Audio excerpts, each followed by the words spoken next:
attendait surtout que Lima pose les bases d'un accord mondial à Paris et prépare en fait le plan d'action pour 2015. Dans ce plan d'action, il y avait plusieurs éléments dont on avait besoin dès Lima. Le premier, c'était de savoir si les États étaient prêts à s'engager entre 2015 et 2020, sans attendre un accord international, pour réduire drastiquement leurs émissions de gaz à effet de serre, investir dans les énergies renouvelables, investir dans les transports propres, et que ces informations-là, qu'on ait un certain nombre de décisions à Lima qui permettent d'accélérer ces efforts de coopération.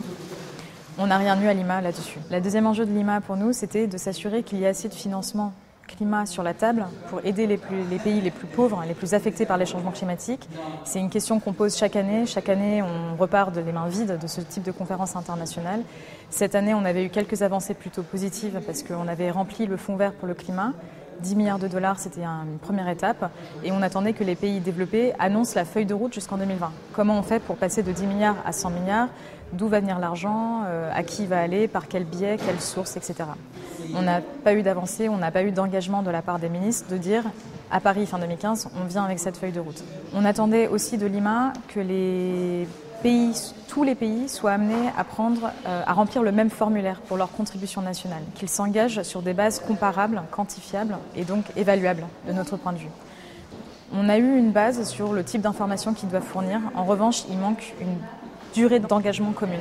Aujourd'hui, les pays peuvent s'engager pour 2022 comme ils peuvent s'engager pour 2030. Et comment va-t-on faire du coup pour savoir s'ils fournissent des efforts comparables, sachant qu'aujourd'hui, on a peur qu'ils fournissent des efforts très insuffisants. On n'a également pas de processus pour évaluer les contributions que vont mettre les pays sur la table. Donc ils vont mettre des choses et rien ne les oblige en fait à s'exprimer publiquement, à faire partie d'un débat avec l'opinion publique sur est-ce que ma contribution est suffisante ou pas par rapport à l'objectif fixé de 2 degrés. La dernière chose sur laquelle on attendait des avancées, c'était de s'assurer que les enjeux des pays les plus pauvres soient bien au cœur des négociations. On attendait notamment que la question des pertes et des dommages qui vont être infligés par les changements climatiques et qui vont être subis par les populations les plus pauvres, des Philippines au Mali, il y aura des conséquences très graves, que cette question-là soit bien mise au cœur des négociations. Et pour l'instant, on n'a aucune certitude sur si oui ou non la question sera réglée à Paris, à la conférence de Paris. Je pense que la conférence de Lima n'a pas posé les bases nécessaires pour négocier un accord réellement ambitieux à Paris. Il nous reste encore 1 an, donc on va voir. Il y a un élément positif cependant, c'est l'idée partagée d'avoir une vision de long terme, c'est-à-dire qu'on ne va pas juste s'arrêter à des engagements pour 2025 ou 2030, mais qu'on va regarder là où il faut qu'on soit en 2050. Et que cet objectif de 2 degrés que s'est fixé la communauté internationale se traduise en termes concrets. Par exemple, est-ce que oui ou non on est d'accord pour sortir des énergies fossiles ? Est-ce que oui ou non, on est d'accord pour investir massivement dans les énergies renouvelables? Pour l'instant, ce qu'on a dans les textes est assez intéressant parce que ça pose déjà l'idée qu'en 2050, on ne pourra plus émettre de gaz à effet de serre, net.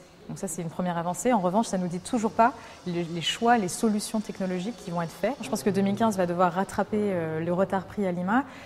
Et surtout, ne pas s'arrêter à juste qu'est-ce qu'on peut faire dans les textes, dans les éléments de langage qu'on est en train de négocier, mais qu'est-ce qu'on va faire dans les pays, en fait, pour que cet accord à Paris ait du sens et concerne sérieusement l'économie réelle. Donc, un des enjeux pour les ONG, c'est d'arriver en 2015 à fermer des centrales à charbon partout dans le monde, à vérifier le pourcentage d'essor dans les énergies renouvelables, les montants qui vont être investis au cours de l'année, le nombre de projets de subventions aux énergies fossiles qui vont être supprimés. C'est sur ce type d'actes politiques forts qu'on va juger si oui ou non l'accord de Paris est réussi.